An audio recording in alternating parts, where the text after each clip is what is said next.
Okay, so now in the professional, we have another operation that you can use on this contoured surface that gives you this type of cut pattern.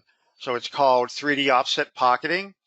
The step over is a constant step over regardless of the contour.